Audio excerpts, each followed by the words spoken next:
Hello बच्चा party. आज से हम शुरू कर रहे हैं अपनी जीके जीएस की क्लासेस, जिसमें आप जीके के बारे में पढ़ेंगे। दो क्लासेस हमने लिए, हिंदी ग्रामर और इंग्लिश ग्रामर। तो क्लासेस आपकी अब से कंटिन्यू चलेगी अल्टरनेट क्लासेस पे। एक दिन चलेगी आपकी हिंदी, फिर चलेगी इंग्लिश, फिर चलेगी आपकी जीके। तो 3 दिन 3 अलग तरह से क्लासेस आपको चलेंगे।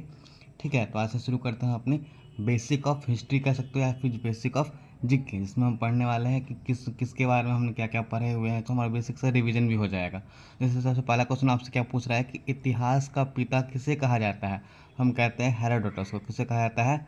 हेरोडोटस को कहा जाता है। फिर दूसरा प्रश्न आपसे पूछ रहा है कि सिंधु घाटी सभ्यता प्रसिद्ध थी किसके लिए? सुनियोजित शहर हेतु। यानी कि सुनियोजित शहर हेतु, शहर का अर्थ क्या यहाँ पे होता है ना कि सुव्यवस्थित शहर। जहाँ पर अगर हम बात करें तो सिंधु घाटी सभ्यता जो थी हमारी, उसकी सड़कें जो थी, उसकी जो घरें जो थी, पूरे 90 डिग्री के कोण पे कट हो रहा था। बिल्कुल लगता था जैसे कि किसी ने आज की आधुनिक तकनीकों का इस्तेमाल करके उसे 90 डिग्री के कोण के हिसाब से उन्होंने वहाँ का घर बनाया गया था। तो उसे हम कहते हैं सुनियोजित शहर के हेतु वहाँ पे प्रसिद्ध था।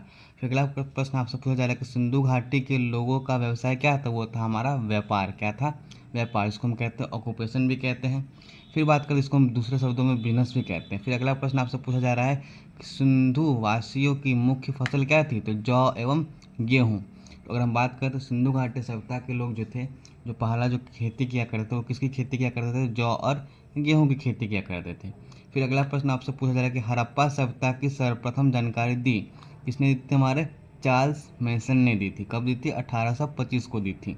ठीक है, फिर से देखते हैं कि अगर आपसे कोई पूछे कि हड़प्पा सभ्यता की सर्वप्रथम जानकारी किसने दी थी, तो चार्ल्स मेसन ने दी थी। और कब हुआ था? 1825 ईस्वी को हुआ था।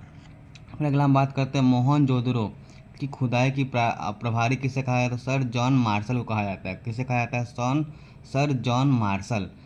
किस जगह की बात हो रही है? मोहनजोदड़ो की बात हो रही है।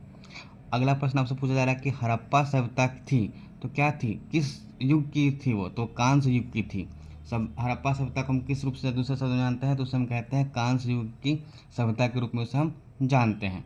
अगला प्रश्न फिर आपसे बनता है कि सिंधु सभ्यता की लिपि क्या है? तो हमारी भाव चित्रात्मक लिपि थी। यानी कि वहाँ पे ना किसी पेंटिंग के रूप से, किसी स्ट्रक्चर के रूप से वहाँ पे उनको दर्शाया जाता था। अगला बात करते हैं मिस्र के राजा कहलाते थे, तो उसे हम फ़राओ कहते हैं। क्या कहते हैं हम?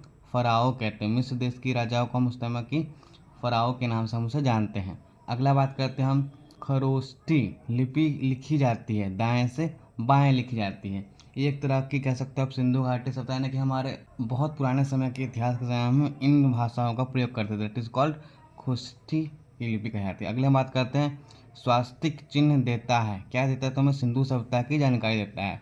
हम जो अपने घर में स्वास्तिक का चिन्ह जो पाते हैं दीपावली में या किसी पर्व त्यौहार में, स्वास्तिक का चिन्ह जो पाते हैं, हम कहाँ से हम उससे पाते हैं?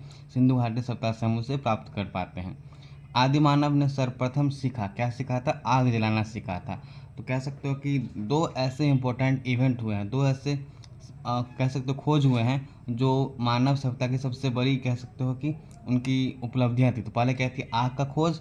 और दूसरा क्या था? हमारा एग्रीकल्चर, खेती बाड़ी करना। खेती बाड़ी करते और आग की खोज करते, जिनसे उन लोगों ने बहुत ज़्यादा डेवलपमेंट आगे चलकर हम लोग कर पाते हैं। अगला बात करते हैं आग का आविष्कार हुआ था किस काल में हुआ था? हमारा वो पाषाण काल में हुआ था। ठीक है, पाषाण काल में हमारा हुआ था। पाषाण काल को हम फर्दर 2-3 भागों में पढ़ते हैं, पूरा पाषाण, नव पाषाण और ताम्र पाषाण के रूप में हम उसे जानते हैं। तो अगला बात करते हैं हमारी कि सबसे पहला पालतू जानवर कौन था? तो हमारा कुत्ता था। सबसे पहले हमने पालना किसको शुरू करा था? कुत्ते को पालना शुरू करा था। अगला प्रश्न हमारा बनता है सिंधु सभ्यता थी तो आद्य ऐतिहासिक सभ्यता थी। क्या थी वो? आद्य ऐतिहासिक सभ्यता के नाम से हम जानते हैं सिंधु सभ्यता को।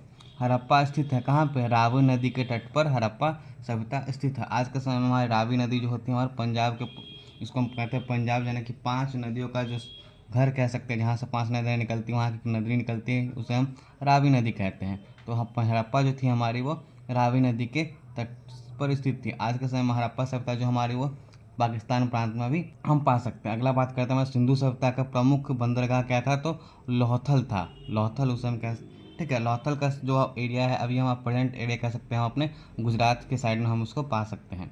अगला बात करते हैं हड़प्पा वासी किस धातु को नहीं जानते थे? तो हमारे लोहा धातु से वो परिचित नहीं थे। लोहा धातु की जो खोज हुई थी बहुत बाद में चल के होती है।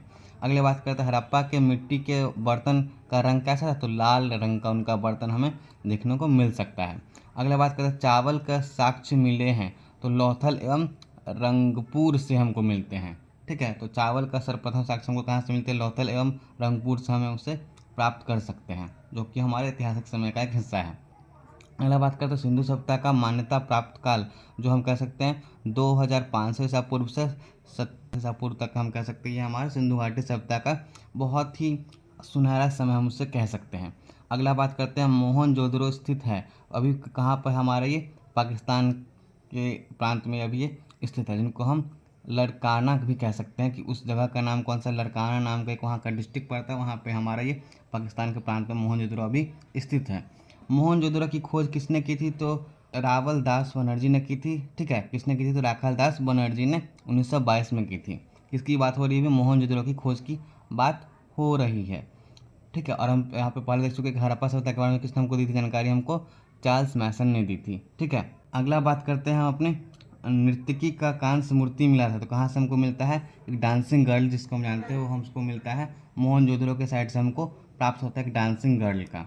ठीक है, अगला प्रश्न हमसे बनता है कि सिंधु सभ्यता की सबसे बड़ी इमारत जो थी हमारा अनागार था, जो कि मोहनजोदड़ो अनागार के उसको हम कह सकते हैं जहाँ पे ना अपने घरों के बहुत सारे अनाजों को एक जगह पे जमा करके रखते हैं किसी समय के जो हमारे लिए उपयोग में आ सके।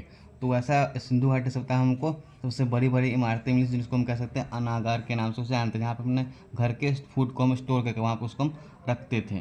फिर अगला प्रश्न हमसे बनता है मोहनजोदड़ो की प्रमुख स्मारक क्या थी? तो वृहद स्नान घाट यानी कि द ग्रेट बाथ। ठीक है, ये हम कहाँ पे मिलते हैं? हमको मोहनजोदड़ो में, यानी कि विशेष तरह की स्नान का एक कुंड था जो कि धार्मिक परंपराओं मान्यताओं से ये जुड़ा हुआ है। विशेष स्नानघाट इसको हम कह सकते हैं ग्रेट बाथ, यहाँ पे हमारे मोहनजोदड़ो में प्राप्त होता है। मेसोपोटामिया का अर्थ दो नदियों के बीच की भूमि। ठीक है, मेसोपोटामिया जो आप समझते हो सुनते हो बहुत जगह पर आप सुनते हो कि मेसोपोटामिया क्या है, मेसोपोटामिया है, तो उसका अर्थ होता है हमारा दो नदियों के बीच की भूमि को हम कहते हैं मेसोपोटामिया कहते हैं। पुराणों की संख्या कितनी है? तो जैसे आप इसकी संख्या हमारी 18, जैसे आप सुनते हो गरुड़ पुराण, शिव पुराण, विष्णु पुराण, इस तरह के पुराणों का नाम जो सुनते हो उसकी संख्या कुल कितनी होती है? 18 होती है। हड़प्पा की खुदाई हुई थी, कब हुई थी? तो 1921 ईस्वी में हुई थी। किसने की थी? दयाराम सहनी के द्वारा की गई थी। कब की बात हो रही है हमारी? 1921 में। तो हड़प्पा के बारे में हमने कब जाना था?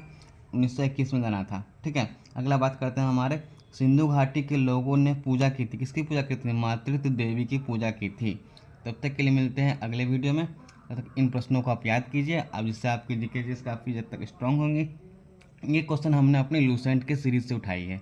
ठीक है, ये बहुत बेसिक है, बहुत ही कह सकते हो कि प्रारंभिक प्रश्न है जो आपके 10th to 12th up to आने वाले एग्जाम के लिए भी, क्लास 5-6 के बच्चे के लिए भी, सभी बच्चों के लिए बहुत ज़्यादा हेल्पफुल हो सकता है। तब तक के लिए धन्यवाद। आगे भी अगली क्लास में मिलते हैं।